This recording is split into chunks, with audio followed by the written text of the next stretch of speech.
In this video, I'm gonna be showing you how to create WhatsApp greeting message in WhatsApp Business.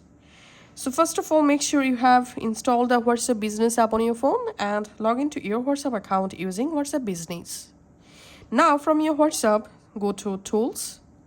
Under Tools here, under Organize Your Chat section, you find greeting message. Just tap on that. And we have to enable greeting message first of all.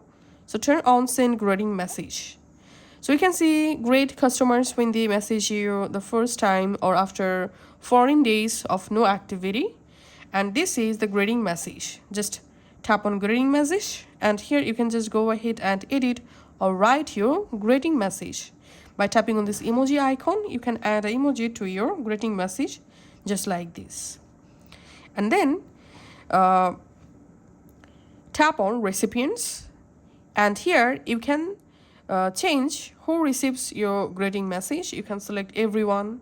You can select everyone not in address book. You can select everyone except, and then from your contact you can select some accounts whom you don't want to send greeting message, or you can select only send to, and then you can select specific accounts only whom you want to send the greeting message. So in my case, I'm selecting here everyone, then just tapping on save.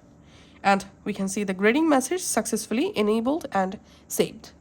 Thanks for watching.